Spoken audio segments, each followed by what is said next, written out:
But I think one of the reasons why these people have this deep-seated anger and resentment is there's a bunch of people out there that have these lives that are deeply unsatisfying, because I think there are so many people that are working all day long doing something that is deeply unsatisfying and almost painful.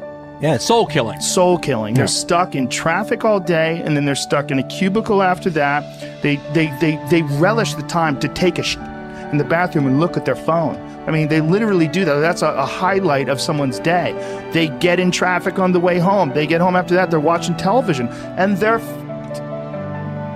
You ever notice that some people seem to want to hang on to stuff that is bothering them?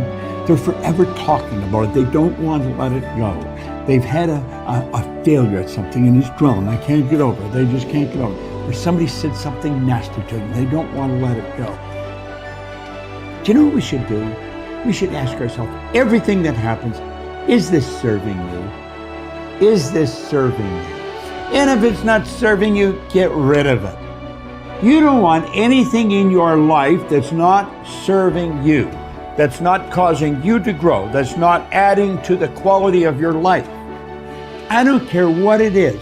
You will find some people, they just hold on to bad stuff. They hold on to problems. They don't want to seem to let it go. And that adds more problems. Whatever you focus on grows. The only thing that can grow is the thing you give energy to. Why would you hold on to anything that's not serving you? How bad does it have to get? I mean, to what denominator, to what lowest level do you have to reach before people really make up their mind to change? My message is, why wait? I mean, when you're feeling so altered emotionally, you feel so bad, that's the moment you could actually see yourself for the first time, because you're not answering your cell phone, you're not responding to all your texts, you're not watching TV, you're not going out to dinners, you're not calling people back. Something's altered in you and you're starting to become self-aware, right?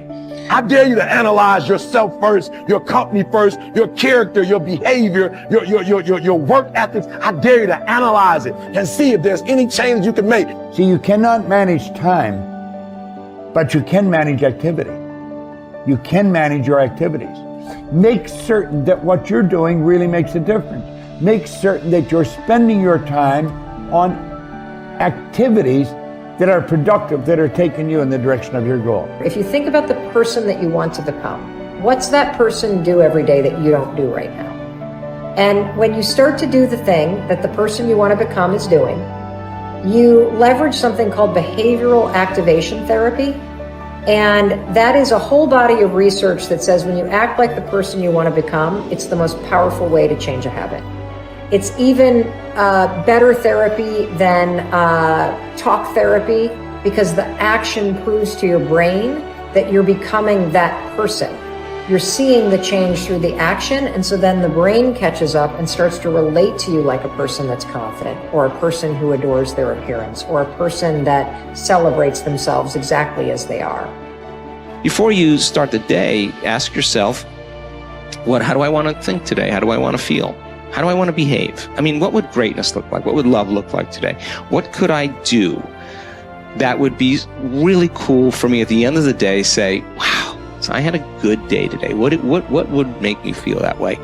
And if you can't find an answer to that, start reading. Who reads anymore? Read a book. I read so many books a week. I know, I'm that way too. So read something about, you want to be wealthy? Read a book about someone who became wealthy, and get real and realize they may have failed 50 times before they actually pulled it off. Or what were their characteristics? What were their traits? What made them? So it wasn't about their wealth, it was about who they became. That's the key, right? So fill your brain with a little knowledge, and then just start asking yourself, what's the greatest expression of myself that I can be today? And rehearse it. Rehearse how you're going to be. And then if it leads to a different choice, that's the unknown. Mm-hmm. And just know that it's not going to be predictable. It's going to be a little uncomfortable. That's where the magic happens. If you can stay relaxed and awake in the unknown, things get pretty exciting. When you're back to the known, you're back to the familiar. Don't expect anything to change in your life. And if you say it's that person or that circumstance, you defaulted and went back to the program of the victim, allowing your outer environment controlling your thoughts and feelings. If you truly do this well, This is what I discovered. If I truly feel the feelings of my future before they occur, and I live in that state, I'm no longer looking for it to happen. How could I look for it if I feel like it already has, right? So I try to stay in that state, because then I'm not separate from it. And that tends to be when the magic happens. There's no control anymore. There's no predicting. There's no perfectionism. There's none of. All there is just kind of an experiment. Like, I'm experimenting to see if I changed my thoughts and feelings, if my life will change. And that should be the experiment everybody has. And do it with curiosity, and do it with just seeing if the experiment works. If it doesn't, change something else about yourself until it starts to work. Deciding who are we going to be. You know, we shouldn't hope to end up one day a magnificent, strong, beautiful, capable, kind, loving person. We should start living like that today, hopefully, so that we become that. That who we become is not an accident, but hopefully a purposeful intent. That our days and how we approach our days are literally driven by the intention of who we're going to bring. That we bring our character into each of the circumstances of our lives, and by doing that, maybe we can't always direct every circumstance of our life. We can't control everything, but we can certainly control our responses to them. We can certainly dictate who we're going to be in those circumstances, and that helps us achieve our ultimate destiny that we desire, not one that just lands on us.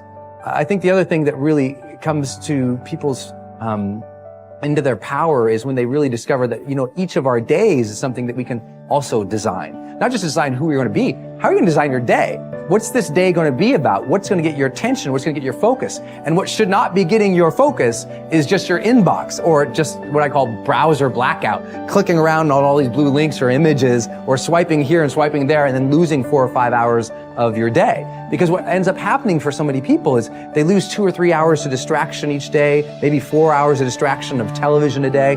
And over the course of their lives, now a decade is gone of opportunity, a decade of missed opportunities to connect with your family, to achieve your dreams, to work a little harder, to contribute that thing you always contribute, to learn that skill that you wanted to learn. Like, we have to decide on our days. We have to design them. We have to wake up and decide what this day is going to be about, what's going to get done, what's going to deserve our focus, who will we reach out to, instead of just responding to everybody else's needs. Look back over your life and ask yourself, what activities, behaviors, or decisions have been most responsible for my success in life to date? You will probably find that less than 5% of the things that you have said or done have accounted for most of the success you have enjoyed. You may find that it was your unique ability to solve a particular kind of problem or to take advantage of a particular type of opportunity. You may find that your special talent was an interpersonal skill that enabled you to influence and persuade other people at a particular time and place. You may find, on analysis, that it was an ability to take charge and accept responsibility for accomplishing a particular goal. Whatever has been responsible for your successes in life to date may be a good indication what you should be doing in the future. Analyze your work based on the measure that I call return on energy. Leaders in every field deliberately apply their talents and energies where they can achieve their greatest return on the amount of energy, mental, emotional, and physical, that they invest in any endeavor. They refuse to take on jobs or work in areas where they cannot perform at exceptional levels. They treat themselves as valuable resources, and they spend their energies very carefully. One of the questions that you might continually ask yourself is this the best possible use of my time and energy? Is what you are doing right now the most valuable thing that you could be doing, given your particular combination of talents and abilities? Often answering this question will help you to see that there is a vast difference between what you are currently doing and what you should be doing if you want to be fulfilling more of your potential. Once you have chosen your ideal job or occupation for this stage of your career, your biggest responsibility is to make the decision to become very good and then to become excellent at what you do. In a lengthy study on successful Americans, the Gallup organization discovered that expertise, or being recognized by your peers as one of the very best in your field, was one of the essential ingredients for success in American life. We said before that self-confidence comes from positive knowing rather than positive thinking. It is only when you know that you are outstanding in your chosen field that you really feel terrific about yourself, and that you enjoy high levels of self-confidence. Men and women who are good at what they do and who know that they are good at what they do are very different from those who are only average. They walk and talk and dress and behave differently. They have an attitude of assurance and certainty about themselves that causes them to stand out in any group. They have a deep down sense of self-worth and self-confidence that is evident to everyone around them. The quality of a person's life is in direct proportion to their commitment to excellence, no matter what their chosen field.